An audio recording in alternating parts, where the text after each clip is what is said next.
Good afternoon. Welcome to the Deschutes County Board of County Commissioners meeting, July 1st, 2024. Let's begin with citizen input. Do we have anyone in the room that has filled out a citizen input form? I don't see anyone. Anybody online that wants to make a comment? Because we do not have a meeting on Wednesday. So no one's online either, Brenda. Thank you. All right. Share a couple notes. Just for myself, last Friday, LCDC meeting, I was ended up at the same meeting Commissioner Chang did. It was kind of the LCDC roundtable at lunchtime.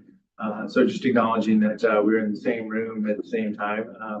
I had tracked down Zavi Borja from the governor's office. He said he was going to be at that meeting. I wanted to talk to him. I ended up in the roundtable of everybody, and I did say my piece saying that really we're going to come up with some kind of land use authority for future managed camps or homeless. I mean, we didn't get into it very deep. So just acknowledging that. And then say Commissioner Chang and I were both at the cooperator meeting this morning, also down in the Pine at 10 o'clock. The plan, so then for status, they're planning on downgrading from a type 3 incident to a type 4 incident. At the end of the day today, they think they're going to have 100% containment or fire line either the end of the day today or tomorrow morning. It's going to be exciting. Anything else? Just acknowledging the meetings is really where I was at just now. Okay. And I was in Salem on Friday, so yes, so it's all good. All right, so let's go to action item number 1, please. Kathleen Hinman.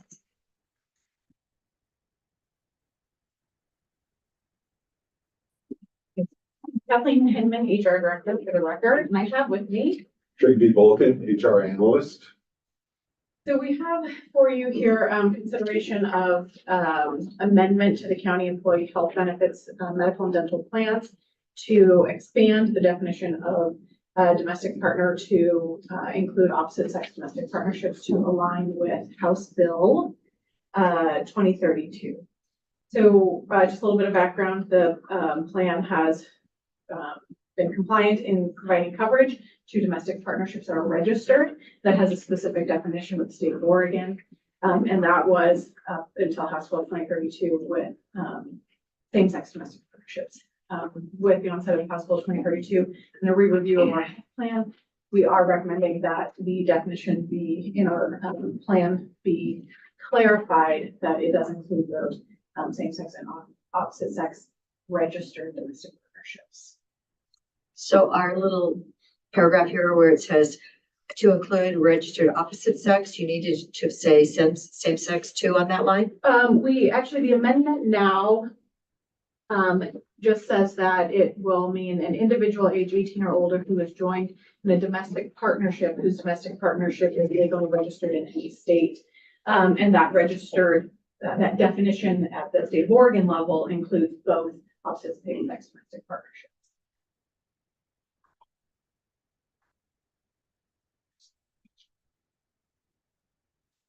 Basically removing the limiting language of same-sex domestic partnership.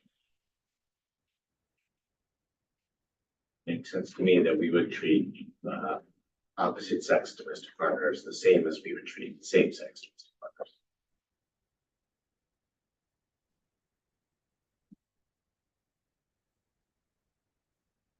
partners. Is there any further discussion?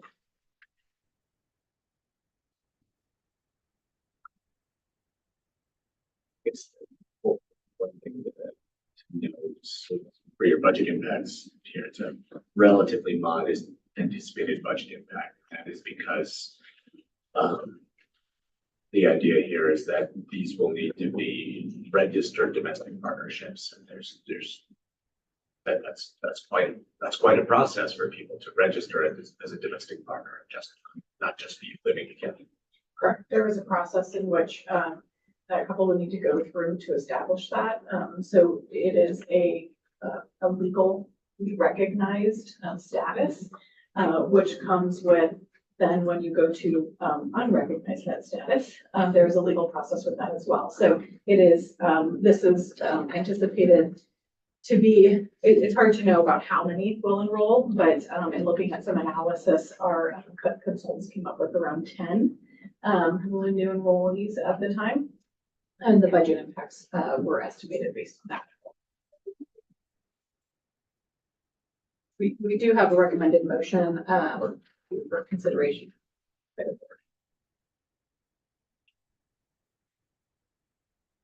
There's no further questions or comments. I'll like to make a motion. I'm just wondering why it would say registered opposite when it should just say registered domestic partners. I mean, because you're saying it's opposite and same. So why is this motion just say opposite? So actually what we're doing, our plan amendment is the next document, and it's just basically removing the wording same-sex domestic partners. So this now is just including, we're adding opposite sex to it. Are you referring to the recommended motion 1? Right, I am. Okay.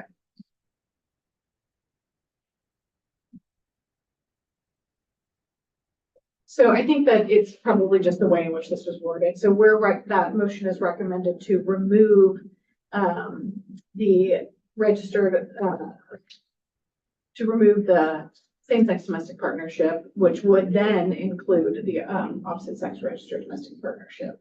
We can definitely, reword that motion. I think that the motion is really, could be as simple as move to authorize the county administrator sign document. So essentially number 2, amending the medical and dental plans as stated in the amendment. Likely an easier motion. Okay, all right, you're seeing item 2 then. Yeah, I would recommend using that motion. It would, and because the plan amendment document is included in the packet, I think that would be fun for reference. Okay, So we don't have to do both motions. I think you just need to do the first or the second. the second one. Is that makes more sense? Okay, That I'll move to authorize county administrator's signature for document number 2024-574, amending the medical and dental plan as stated. And I will second it. is there any further discussion? Just acknowledging cost of the plan, which, I mean, I'm not opposed to what we're doing here, but, the plan is getting into a spot where, we raised the, internal department fees. We're gonna have a community or, a employee discussion about what we can do to really keep this thing afloat and moving forward. We have full control and authority of this, a lot of history being self-funded for healthcare, but we gotta keep an eye on it. That's all. All right, so Commissioner Chang, Yes. Commissioner Devon, Yes. and the chair votes yes. Thank you. Okay, item number 2.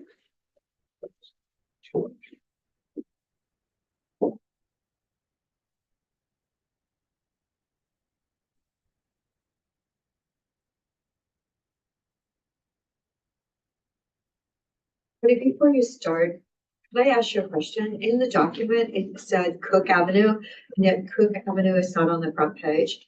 And I was wondering, is it because Cook is done now? We aren't doing any signage there? Is that why it wasn't? Which document?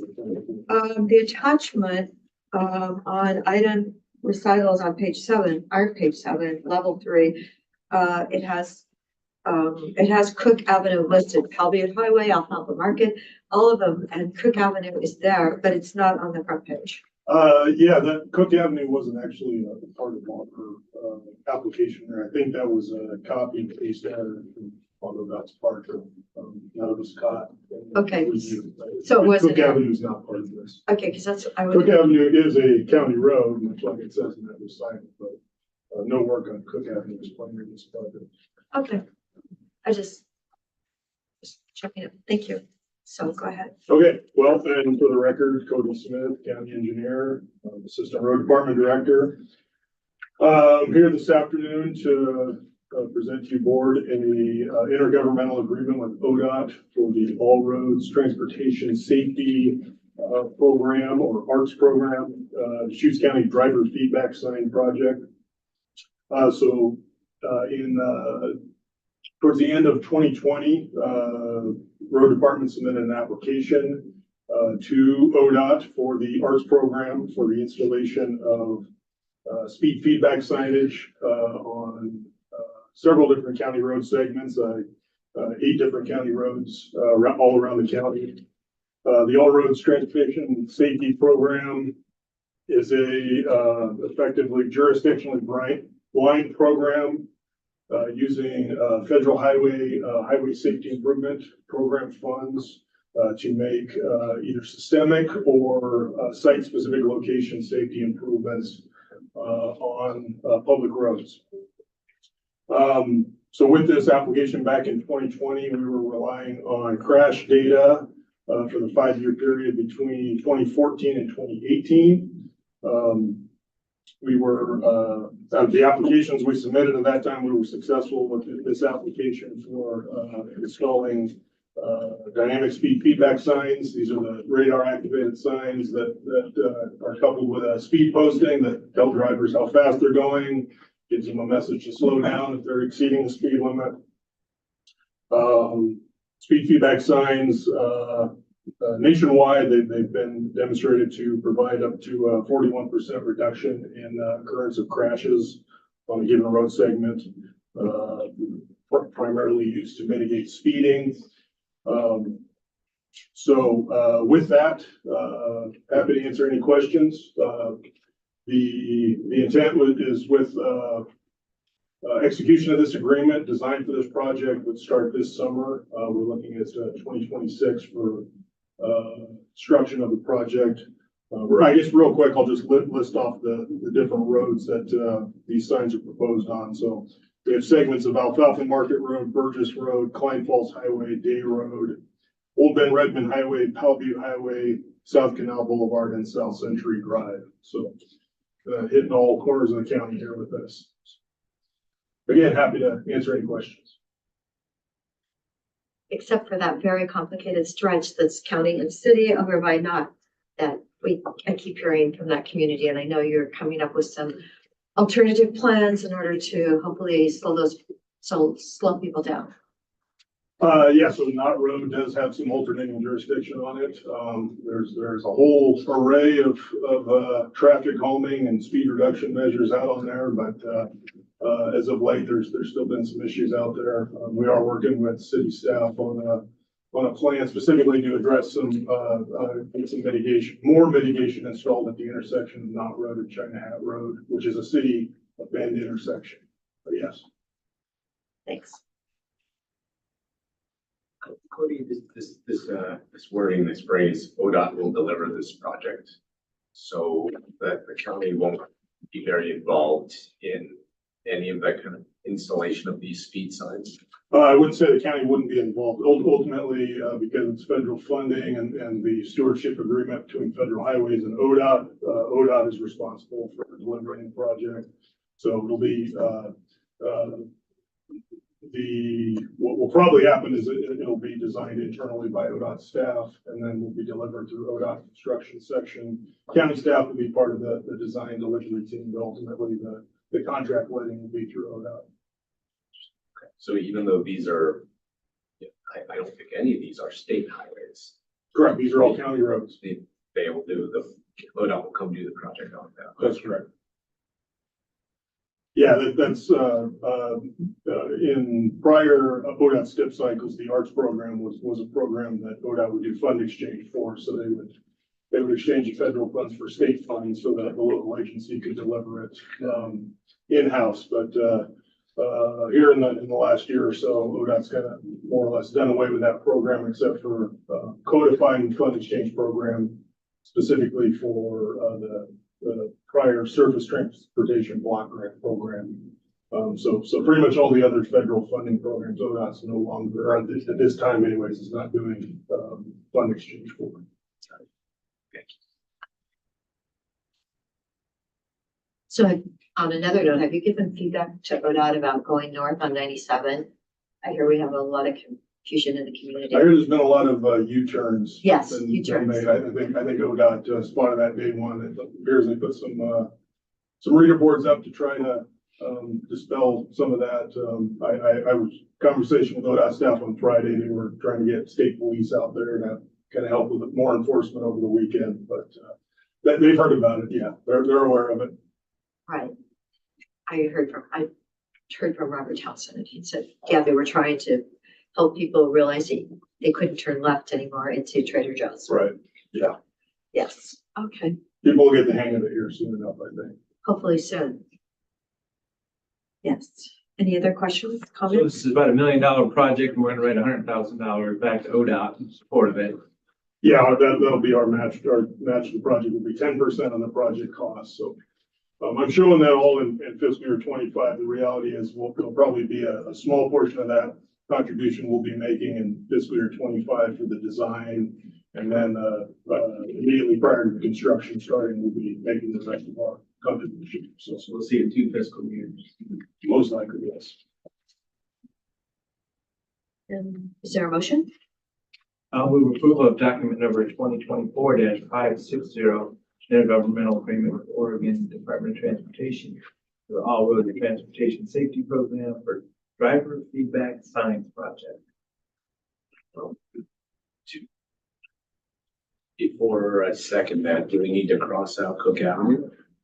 It's not necessarily Cook Avenue is just listed in the recital saying that it's a county. So it's not actually identifying any work. Okay, got it. I'll second. Is there any further discussion? Mr. DeBon, Yes. Mr. Chang, Yes. and the chair votes yes. Thank you. Thank Thanks. you. Happy Fourth. You as well. Okay, let's go to item number 3.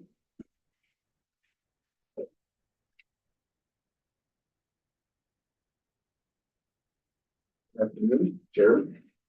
Good afternoon, Tim. For the record, Tim Brownell, Director of the Solid Waste Department. So what's before you for your consideration is we bring this, on an annual basis, the proposed, disposal fee waivers for this, fiscal year 2025. This fee waiver, program comes in 2 parts. So the first part is, Board of Commissioners has established a policy with nonprofit organizations that reuse or resell used goods such as thrift stores are allowed solid waste disposal fee waivers. You have established a maximum amount of $5,000 per nonprofit and a total amount of no greater than $45,000. This year we have 11 nonprofits. Thrift stores who have submitted for a fee waiver voucher in a proposed total of $41,000. Those are in the packet that's Exhibit A. And most of these have been, or all of these have been provided fee waivers over the past several years, and the amounts that we're proposing to provide credit are based on the requests that they've made and their usage, historical usage. The second piece is that we're asking for is the ability for the director of the solid waste department to grant fee waivers on a case-by-case basis. These are typically granted for cleanup projects on public land and similar efforts. What's different this year is we're actually we use the program to expand fuel reduction activities and provide it for communities that are in the Firewide program. The forester has been provided grant money to provide roll-up boxes to Firewide's communities to remove fire reduction materials and activities for those communities. This year, we used almost $4,000 in fee waivers for that. So what we're asking for this year is actually to rescind the previous resolution and replace it with a new resolution, probably because it's been amended multiple times in the past, so it's a cleanup. But to expand the authority of the Director of Solid Waste from $5,000 in a year to $10,000 in a year, and increase the per event limit from $1,000 per event to $2,000 per event. And that in particular is being asked for due to last year we had a very significant cleanup at China Hat, and they far exceeded the $1,000 limit, with all the groups and individuals who were involved in that one. We're also, going to be discussing this year with the Gamboa 500 as to whether, we can provide any support there. That is the largest, public lands cleanup that's currently occurring. So what's being asked, recommended here is to, approve resolution number 2024-036, which rescinds the previous resolution of 2001-38 and all amendments to that. Replacing it with this. Any questions you have? Happy to answer. Tim, when these groups do these public lands cleanups, they sometimes deal with abandoned vehicles. Is that captured within this waiver program, or is that? No, that's usually outside that. So, vehicles we cannot take unless the axles have been removed, tires have been removed, all fluids have been taken care of. So a lot of times they're working outside of the program for those items, but we're taking all the other waste materials. And a lot of that I would hope would go into metal recycling. Yes. Metal recycling. Okay. Yeah. So this is just the other trash that's Correct. which sometimes I see, refrigerators, you get busted out TV, all kinds of stuff that people dump on the public lands. Correct. And a lot of these requests are from nonprofit groups who are doing community cleanups, but also individuals. There are individuals who are documenting, their activities on public land. We'll grant them waivers, but they take that initiative. I think that issue of public lands cleanups, that does, I do want to ask about one other thing. I've heard people express concern that some of the dumping that they're coming across on the public lands is because people don't want to bring their materials to not and pay tipping, pay their fees. So they just take that busted out old TV and they just go chuck it in the forest instead. I mean, do you have any feel for how legitimate that argument is? I can't really respond. I couldn't tell you how true or not true that is. I will say that of all these cleanups that we're seeing, these are not just public dumping occurrences. They're usually cleanups of encampments. Right. Yeah, no, but there's also, having been to a couple of these cleanups now, I see there's also there's this dynamic of, there's an encampment there. Yeah. I'm gonna go dump my stuff from my house. Yeah. There too. And if there was something to that, people just don't want to pay fees at the landfill. They're dumping stuff on the public lands. I don't know what we do about that anyway, but I just wanted to get a sense. Yeah, I think those are circumstances if you're able to identify where it came from, if there's any identification, or you're able to use cameras or what have you, work with the sheriff's department on that, then you will. But those are unique cases.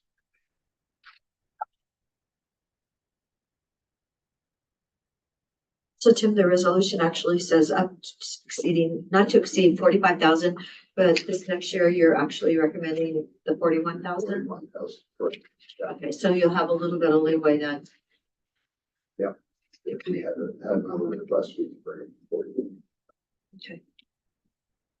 Do you have status of Gambler 500 activities? That was just a week ago.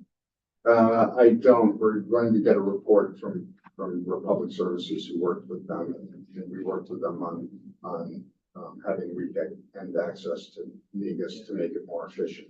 But no, I don't know. Yeah, so I'm supportive of this, this scenario. We've been a good partner with our, nonprofits and the service agencies in the different organizations that are part of this, but there's a lot of history here with the, the thrift stores and the St. Vincent de Paul and Yeah. Habitats. Yeah. I'm just trying to remember them all, yeah. And I just ordered a dumpster and it was incredibly expensive. I could not believe it. The add-ons and this fee and then that fee, and then you're gonna get another fee, depending on what it weighs, so. Yes, One question, so the Firewise cleanup disposal credits, so 50% credits plan there. Is that just biomass that's going in those, or are people throwing garbage in there too? Is it No, mixed? it has to be exclusively Yeah, biomass. so, and then is it being chipped or recycled at all, or? No, that's all direct because of the Yes. capacity issues at the compost site. That's all going direct to landfill. That's all within this $41,000 cap as well. No, that's in the $10,000 cap, the discretionary for the department. is there a motion? One more thing I wanted to mention before motion, on these public lands cleanups. The county elected to put a little bit more money in what's called Secure Rural Schools Resource Advisory Committee Title II grants this year. And when I argued for that, my specific line of thought was that groups like public land stewards could apply for some of those funds through the RAC and possibly use those funds to pay our tipping fees. So I'm really glad we are providing them with grants, but also you might, as you come in contact with these groups, you might recommend to them that they check out these RAC Title II grants. I will bring that one up. We do also recommend there are some Forest Service grants amongst other groups to support some of that disposal as well.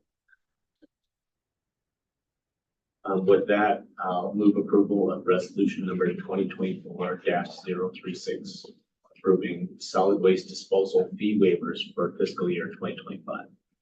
I'll second it. Is there any further discussion? Commissioner Chang, Yes. Commissioner DeBonne, Yes. and the chair votes yes. All right, thank Thank you. you, Chen. Yeah, it's great that we can provide this service. Item number 4.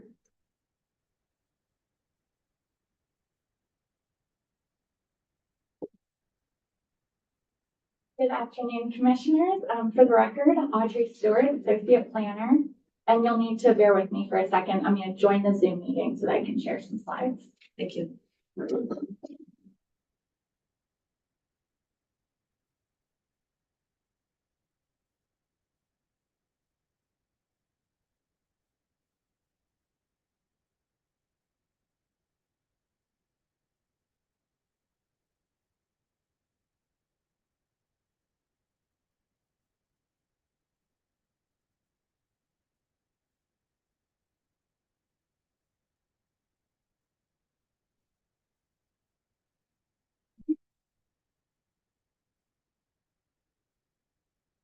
Okay.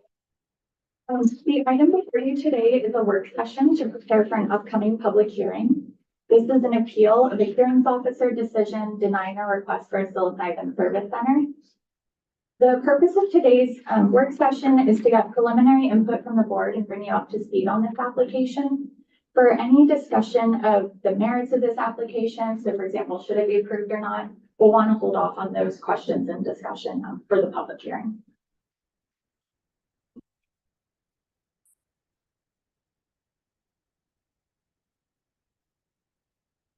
So this is an application for a conditional use permit and site plan review to establish a psilocybin service center within Juniper Preserve Destination Resort, formerly known as Pronghorn. They propose to conduct all activities indoors within an existing building. And back when the county adopted regulations for service centers for psilocybin, it was decided that within an existing destination resort, if you have an area that's already approved for commercial uses, you can establish a service center without modifying the conceptual master plan or final master plan. And this isn't one of the issues that was raised on appeal, but you'll see it referenced in several public comments. The subject property is located in the core area of the resort. So it's located in pretty close proximity to other commercial uses, residences, and the golf course. You can see the red outline is the subject property. The service center will occupy a small portion of it. It's that white building that you see there. And then one thing I want to point out is that Nicholas Drive, the road that accesses it, the platted road ends at the western property boundary. And this will come up in the appeal issues. Staff received over 170 public comments. However, I want to mention this number includes things like people that submitted multiple comments or people that asked, for a status update or to be added to the mailing list.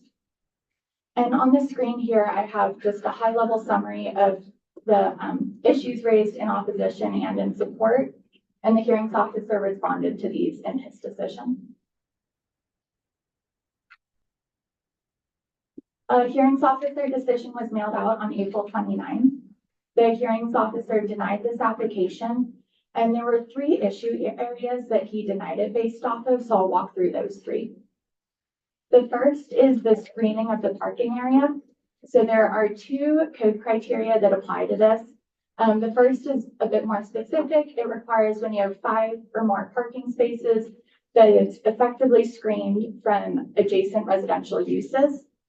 The next is a little broader, and this one requires a range of facilities, including parking areas, to be designed, located, and buffered or screened.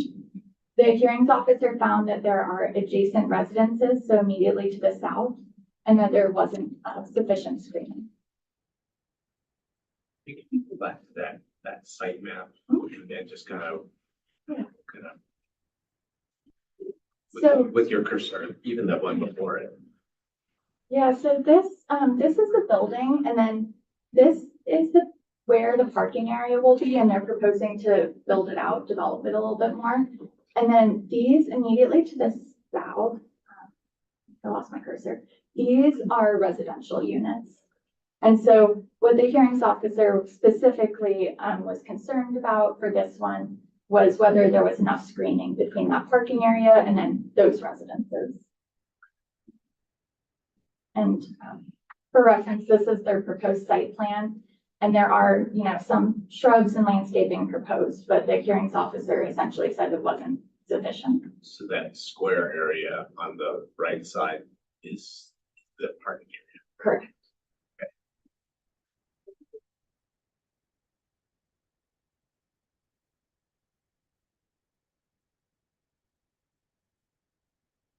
The second issue area is related to a clear vision area. And this is something that's intended for sort of vehicle and pedestrian safety. It's essentially the area that you're turning in and out of that service drive or driveway, making sure that there's clear vision so you can see cars that are coming. And so it's comes up in our land use code in several places, but the hearings officer only denied it based on one criterion, which is specifically the clear vision area for a service drive. And essentially the hearings officer said they didn't provide enough information. That it wasn't fully fleshed out. It wasn't clear if the area that was shown on their site plan was intended to respond to this criterion. As I showed you several slides ago, the platted road ends at that western property boundary.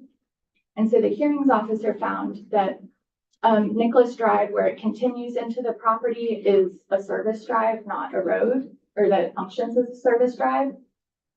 So this one, the applicant in their notice of appeal and at the hearing will likely respond to this and propose where they believe this clear vision area is located. Could you go back to the map again and just show us where Yes, this is a very interesting one. So this is a site plan that the applicant provided, and you can see there's kind of red hatched triangles. And so the hearings officer in his decision said he believed that that was shown on the site plan to respond to this and to show where that clear vision area would be. But it wasn't clear that that was in the correct location. So essentially the question is whether, if I can go to the aerial, is whether this area here is an intersection of a road and a service drive. Or if where the platted road ends at the property line, if that's the correct location for an intersection of a road and a service drive. And this one, I'll go back to the diagram. This one is a little bit unique in that when we see these clear vision areas, we're normally seeing kind of this perpendicular intersection like you have right here. With this property, we have kind of the opposite where a road turns into a service drive. And so there was an interpretive question about, does this apply? Where is it located? How can they show that they need it?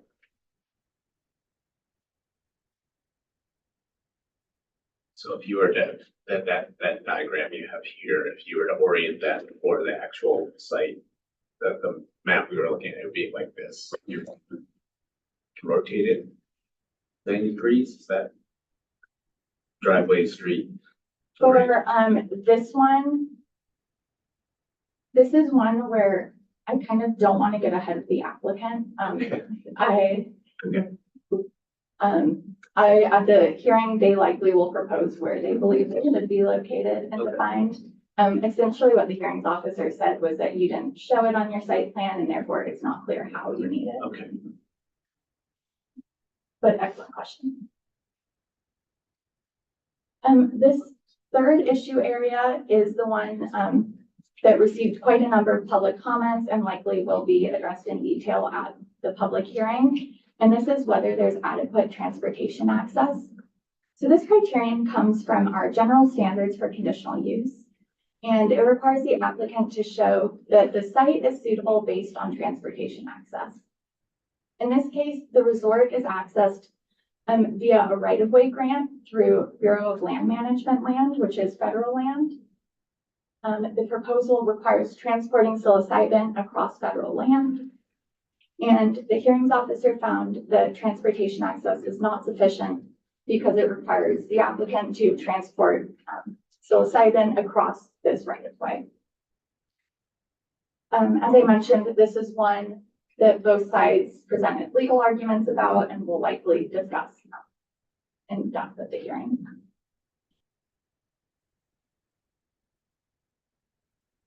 This is a link to the public record where all comments and materials are available. A hearing is tentatively scheduled for July 17th, and if the board has no issues with that date, I will mail out a notice of public hearing.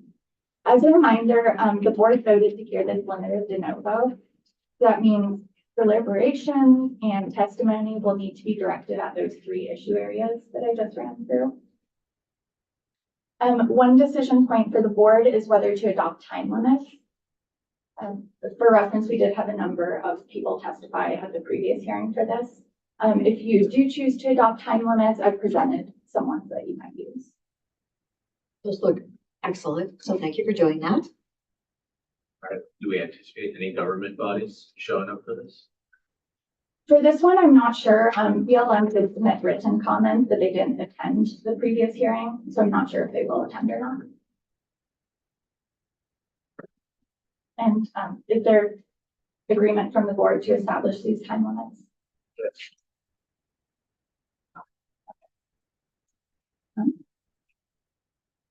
And with that, I'm available for any questions or discussion from the board.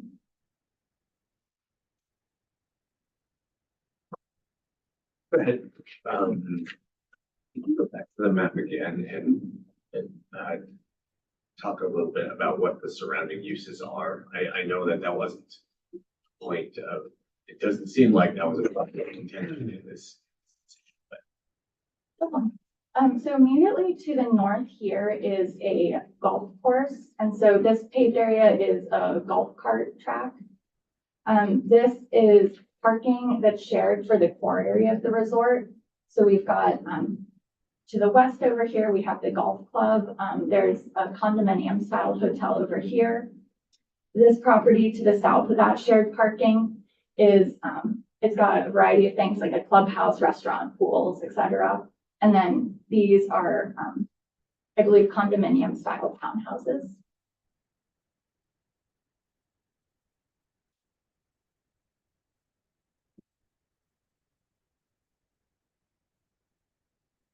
another procedural question. So, if this application, if Board of Commissioners, denies this application as well as the hearings officer, do they, is it likely, or do they have the option of essentially going back and tinkering with their screening and clear vision area and coming back again to apply? Is that like a whole new application? Is that a modification? What does that look like? If this is denied and no appeals are filed, so that denial by the board becomes the final decision, and the applicant wanted to reapply, it would be a new application.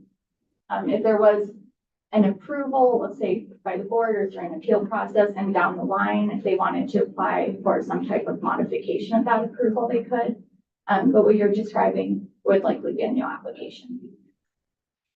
Do they have more than one golf course there? There are 2 golf courses currently. That's what I thought. So do you know the name of that one? I do not. I can get back to you on that one. Okay, I just was curious. Because it seems like that's the one that's very convenient for. I know that this is the driving range immediately to the north, but I'm not sure if that's the members golf course or the public one. Okay. So limited to Novo, the applicant is going to be presenting information, can they change the content to try to cure at this point in time? I'm trying to get clear on that. This is another hearing in front of the Board of Commissioners. Correct. So we do have in our code a discussion in our procedures ordinance of what a modification of an application constitutes. So at that point, it would be a decision for the board, is what they're presenting, a change that requires an application for a modification of application, is a new proposal, or is it just new information submitted in response? So that'll be up to us, kind of the legality. And that will be discussed during the hearings process, again, when we see if and to what extent they're modifying anything.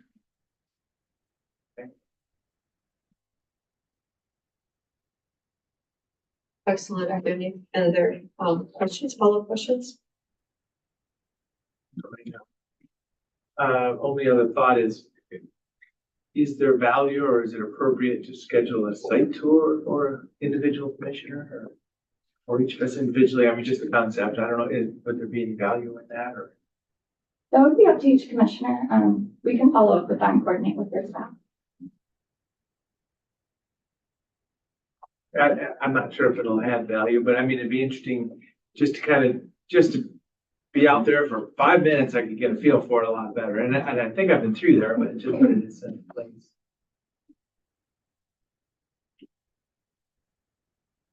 Right now, this is scheduled for July 17th. Correct. It's the Wednesday after. So that's possible to do a site tour. And we'll follow procedures and protocol that we've been doing. Definitely. Great. Definitely helps to see something in person. Okay. Then I will coordinate with your staff on that, and then I will mail out a notice of public hearing for the 17th with time limits included. Okay, great. Thank you so much. Thank you, Commissioner. Yes. Item number 5. Anthony? Good afternoon, Commissioners. Nate Whitney, Kim, good afternoon. For the record, Anthony Reganey, Principal Planner, Community Development Department. I'm going to, as Audrey did, going to share screen. That's already up.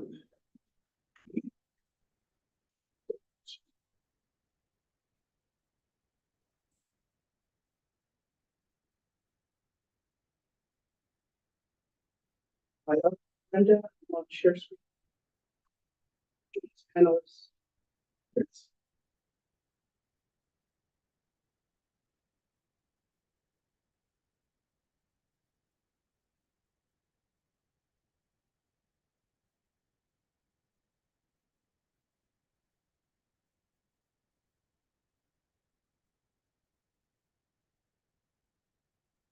So I cannot share screen. Yeah, I just, we would. Okay. Try it. Get Audrey back in. Audrey would be better than me. That's for nature. Let's make sure. Okay. Looks like my PowerPoint on my end is working. Wonderful. Should Do I we get come to show over, you up on Zoom? should we come over and look over your shoulders then? Yeah. Let's try that. There it is. Okay. Excellent. Technical difficulties aside, again, for the record, Anthony Regini, principal planner. I know Nick wants Audrey to do this presentation instead of me, but that's fine. This is a work session for a plan amendment zone change involving Destiny Court properties. You'll note on the screen that I've got two case planners. Caroline House was the case planner up until this point, and because, as I think the commissioners are aware, she may be going on leave soon. So from this point forward, I'll be the case planner. So for now, we're both listed, but I'll be changing this at the conclusion of this meeting on the website. So for anyone who is public watching, my email address is on the screen. So if you have anything that you want to submit or any questions you have, you can contact me via email or phone. So again, this is a work session for an upcoming plan amendment zone change. Let's see if it'll actually forward. There it is. So the request from Destiny Court is to go from agricultural to rural residential exception area, and that's the comprehensive plan designation. And then there's a corresponding zone change from exclusive farm use to multiple use agricultural, or MUA 10. The subject property is located at 19975 Destiny Court. It's approximately, at its closest point, approximately 0.6 of a mile from the city of Bend, so it's relatively close. The acreage is approximately 65 acres, was a recent property line adjustment that was done in advance of this plan amendment zone change. Is that blue shaded area, is that the city limits? Yeah, that's it. So again, it's about 0.6 of a mile at its closest point to the city of Bend. And what is between the city and that? Yeah, so let's see if I can find my cursor. So just here to the south is the Pacific Cascades subdivision. I think I've got the name right. And so there are residential uses sort of scattered through here. This is mostly open space. There's the Chutes River here, but to the south and southeast, mostly residential development. Larger acreage properties, they're mostly residential. So like RR10 or? So there's a mixture of MUA 10, there's SR 2.5, but immediately adjacent is multiple use agricultural, so MUA 10. Did you have other questions about the zoning? Yeah. So I can always pull up the dial map as well if you want to see that. During or leading up to the hearings officer process, we received 12 comments in opposition. A number of issues were raised, so I'm only going to highlight a couple here. Traffic impacts, because it's somewhat unusual in that the applicants applied for both the plan amendment zone change at the same time as applying for the subdivision. So there were a number of comments related to that. And again, so the concerns expressed include traffic impacts, maintenance of the road. To the south, there's a subdivision, as I mentioned, and they privately maintain that road. So there are concerns about road maintenance and whether there should be essentially a road maintenance agreement with this subdivision to help maintain that section of the road. There were concerns regarding loss of open space, loss of habitat, also the urban lot sizes. Central Oregon Land Watch specifically raised issues or concerns regarding whether or not a Goal 3 exception is required and whether or not a Goal 14 exception is required. For the hearings officer's recommendation, because most of the objections focused on the subdivision, which is not part of the plan amendment zone change, the hearings officer found that most of the comments were not relevant and were not specifically addressing the decision. There were a few that were addressed, among them Goal 3. As part of the application, the applicant submitted a soil study, and the hearings officer found that the soil study demonstrates the property does not meet the statutory definition of agricultural soil, which I think the commissioners are well aware of. And for this reason, a Goal 3 exception is not required. Regarding Goal 14, the hearings officer found that because they're going to MUA 10 zone, and the MUA 10 zone only allows rural uses, a goal 14 exception is not required. Because the argument that was made by Landwatch is that essentially, because of the smaller lot size, this is really an urban use. And here was also found that the MUA 10 zone only allows rural uses, and therefore it's not necessary to have them come in for a goal 14 exception. In total, the hearing was also recommended approval of the plan amendment zone change. As Audrey did, I also have a website for the plan amendment zone change. And again, it can be a little confusing on the website because the applicant applied for the subdivision at the same time, but has since put the subdivision on hold, recognizing that the plan amendment zone change must be completed before they can move forward with the subdivision application. Because, and again, as the commissioners are aware, because the plan amendment zone change involves a resource land, a hearing is required. It's tentatively scheduled for July 24th. And as Audrey did, we also have typical time limits. And if the board wishes, I can certainly include those time limits as part of my notice of public hearing, which will be sent out likely tomorrow or Wednesday. And so with that, I'll go back to the time limits. If the board is in agreement with the time limits, I can make note of that. They look consistently fine. Yes. All right, and then the other thing for the board is if there are is there any information or evidence you'd like the applicant, staff, or the public to be prepared to present at the hearing, I can sort of make note of that as well, along with anybody else who's watching the work session. Couple things I'd like to know either now or at the hearing. So people express concerns about open space and habitat. This is not within one of our habitat overlays currently. It is not. When the data was assembled for the potential mule deer inventory update, was this area within that? I do not believe so, but I have to double check and I can get back to you. I can certainly present that later. Know that. And you shared that there were 12 comments in opposition. Were there any supporting comments No, besides the applicant? but yeah.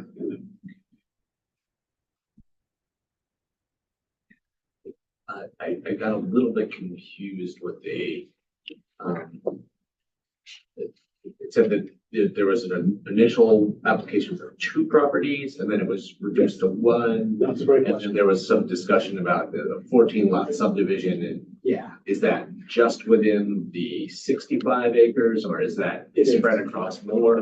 yeah, so this property originally was larger than 65 acres. I can't remember the exact acreage, but it included some floodplain zone land here on the south, on the northwest corner of the property.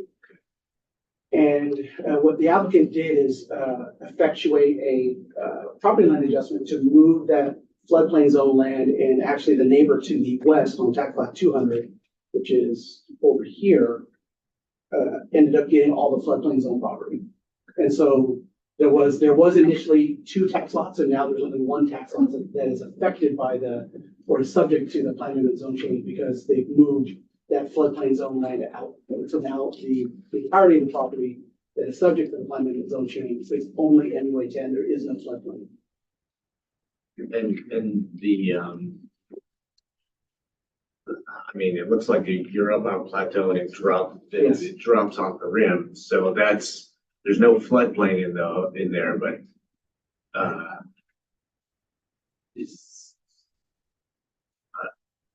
I mean, do we?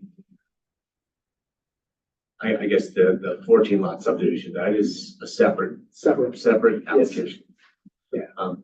But what kind of topographically, is it feasible to build in that area? With the exception of off the rim. Yeah, with the exception of the rim. Yeah, the rest of this property is definitely feasible to build a subdivision there. And again, I think part of the reason for removing that floodplain is, as you mentioned, it does drop off quite significantly towards the river. So it's not really developable. But that other little part that looks like it's off the rim, that's still buildable land, or Theoretically buildable, but not practically.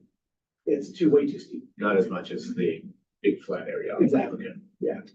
And at least, again, this is not part of the plan amendment zone change, but currently this area to the west. Yeah, your thing is, yeah, okay, there it is. As part of the subdivision, they're required to maintain, I think, 60% open space, and that's gonna be mostly that area. But again, that's a separate application and will be handled once the plan amendment zone change is complete.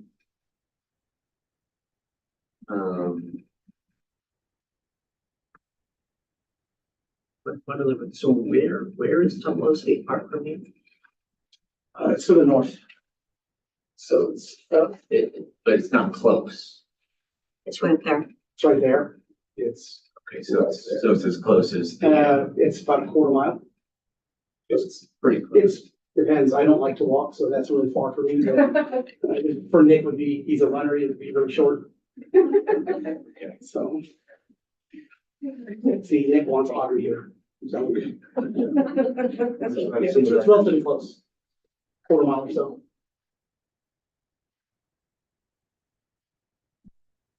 Was there any water on any of this land? There was a pond, or there was a pond on the property, but no other water features. Okay. Yeah. No water rights or anything.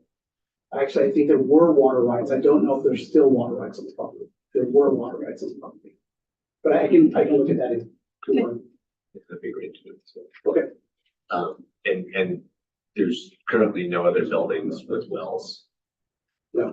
Yeah, there's a will serve letter from Avion in the record, which is interesting because that notice of application included the subdivision. So Avion is certainly aware of the subdivision, the future subdivision. It looks like there's a pond on there on the east side of the property.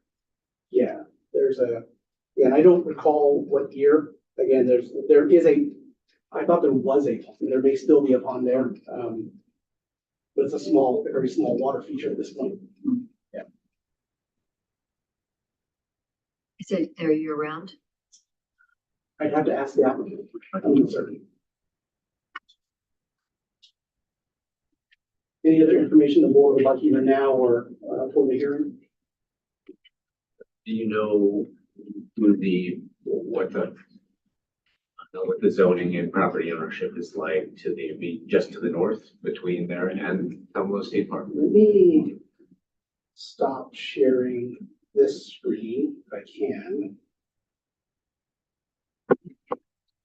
And I'll bring up the diagram so that may be more helpful. You know, another way of doing this would be for the hearing, if you could bring. Yeah. You just kind of bring, Absolutely. share with us a map that Yeah. kind of shows the whole setting. And you want zoning along Yeah. with the aerial so you can see? Yeah, zoning, Yeah. property lines. And yeah, knowing where the city event is, that would be helpful. Absolutely.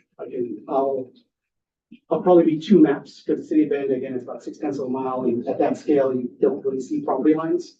So I'll bring two maps, one that shows sort of more immediately adjacent properties zoning. So you can see those properties, and then one that's a little further back, you can see where the city of Bend is. That'd be great. Yeah, I can do that. For It is interesting. I just pulled the files. I'm sitting here. So it is MUA 10 to the east, it's Urban Area Reserve 10 to the south.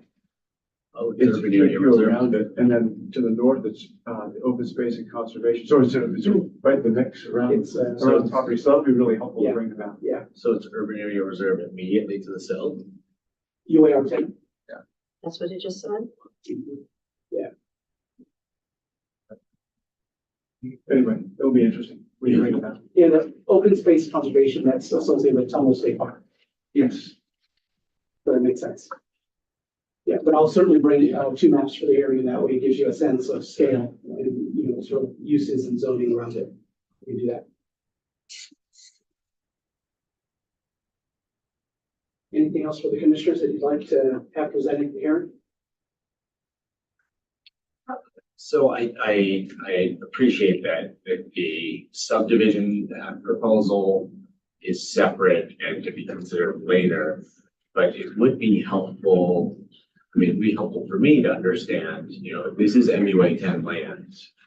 What are the potential, what's the range of potential development pathways for that? It sounded, I mean, there was some reference to it, what sounded like a cluster subdivision versus, you know, 6 MUA and, you know, 6. I can certainly provide that. The MUA 10 zone is interesting in that you have a base zone with tank or minimum lot size, and then for cluster and planned unit developments, you can get down to a density of 1 to 7.5 acres. And then if you're within a mile of an urban growth boundary, which this one is, you go down to a density of 1 to every 5 acres. So there's actually quite a range of development densities that would be allowed on this property if it was allowed to be zone changed. Okay, so if it's allowed for you to present that information, I would love to, and then just to understand the full range of potentials. I can certainly do that. Just as a reminder, as you mentioned, the subdivision is a separate application from the plan amendment zone change. But I can certainly bring the information. Yeah, I mean, you're basically just telling me what's allowed in MUA 10 zones in this specific. Yes. Specific. Absolutely. Yep. Anything else for the board that you'd like?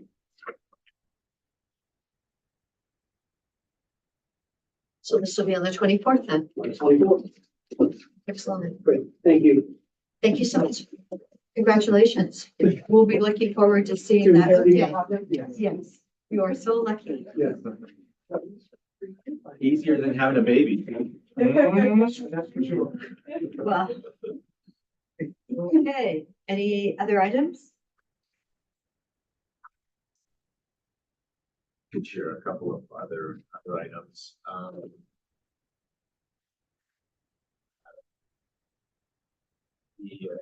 As Commissioner DeBone mentioned, he briefly attended the Land Conservation and Development Commission land use lunch roundtable, where I was present, and also I'll just say that I also attended both the agenda item on the groundwater allocation rulemaking that LCDC held, and also went on about 2/3 of their housing tour that they did in the morning before the land use roundtable. So both of those were very valuable to participate in. And,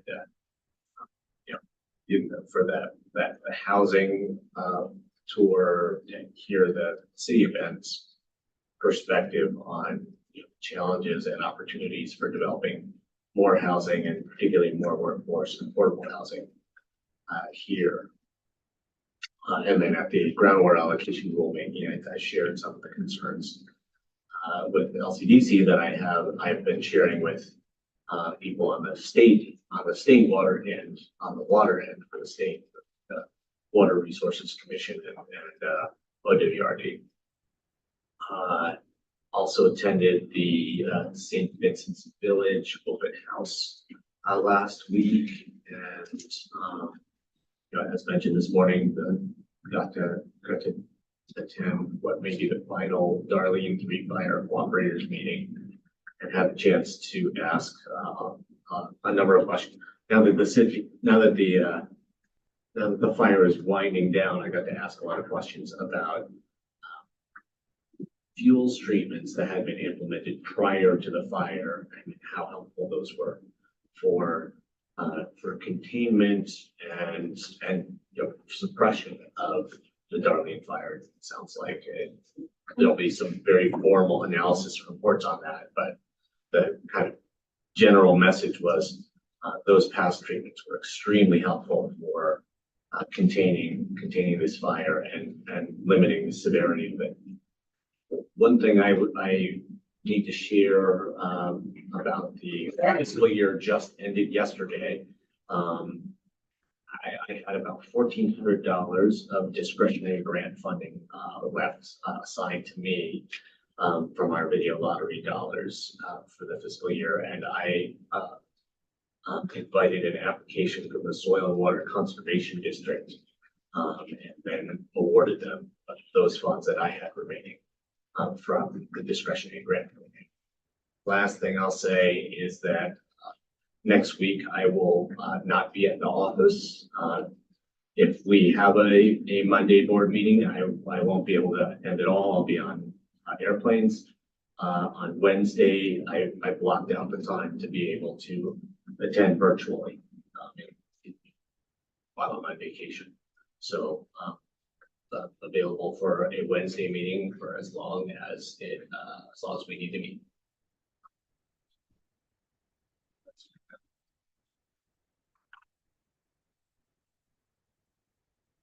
Do you have anything else?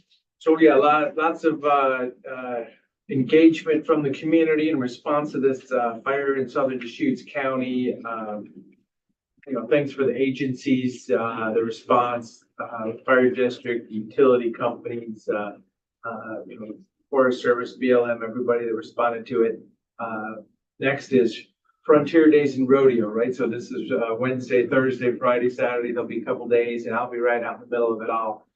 Being able to communicate with everybody that wants to say hi and ask about what are we going to do, how can we do it better. It does boil down to just a defensible space, understanding we live in a fire-prone, fire-adapted community, and then the next step is there a way to turn the corner on some of the unmanaged camping, because we've seen Darlene Fire 1, Darlene Fire 2, and now Darlene Fire 3.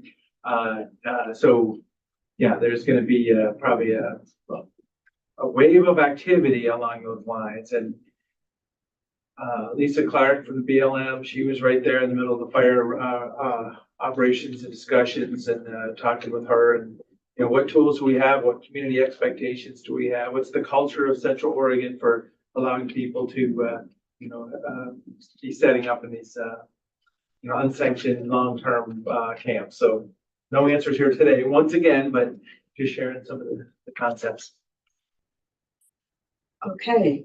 The good news was Friday when I went to Salem for the LGAC meeting, Lane County presented a pilot project for surrounding homeless with a team. Their team was 3 people, and they were working with the group of 30 homeless, or they said they needed 90 days. They were saying originally it was 60 to 90 day pilot project, but they really said you need 90 days. Incredibly successful, and they had an 88% success rate for the pilot project. They've only done it twice, but it seems to be really working well. And I did check with them. They have a little bit under 5% vacancy rate in Lane County or in Eugene. So it was great to hear, and the director who's running this program is more than willing to feed us with information on what they're doing. And then Friday, I had a call from Rick Russell that he has been removed from Mountain View Fellowship. And so checking with our financing department, I want to thank Robert Tyndall for immediately getting back to me on the contract remaining on that.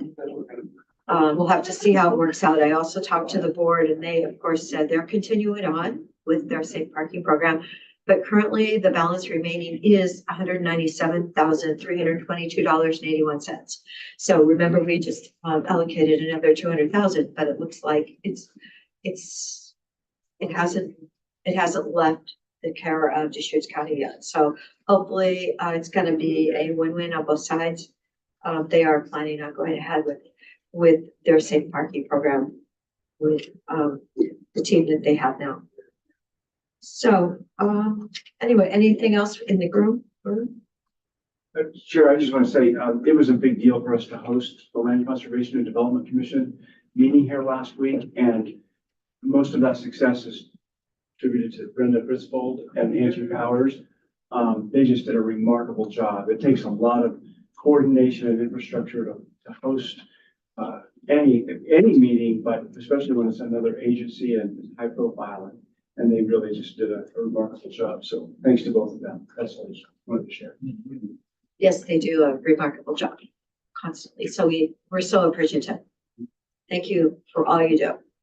And we're so glad that this is working today. Well, and along those lines, thank you for your service on the LCDC, and now welcome back as a, you haven't left, but administrator. And then, Mark Bennett, has been appointed to that seat, so Eastern Oregon seat for the LCDC. So I'm sure he's real excited to be engaged. A lot of great, history there, previous commissioner from Baker County, I think. And, so onward. So, anything else? Are we ready to go to executive then? Okay, Ms. Riley? The Deschutes County Board. Oh, of wait, Commissioners okay, go ahead. Will now convene an executive session pursuant to ORS 192.660. The specific authorization for this executive session is ORS 0.660 2E and 2H, which allows the board to meet an executive session in order to discuss real property negotiations and to consult with their attorneys regarding litigation or anticipated litigation. Designated staff and the media are allowed to remain during the executive session. However, the media may only report that the board met in executive session and the identified basis for meeting an executive session. Recording devices are not permitted. No final decisions will be made in executive session. At the conclusion of the executive session, we'll open the doors and invite the audience back to the meeting. Okay. So do we have a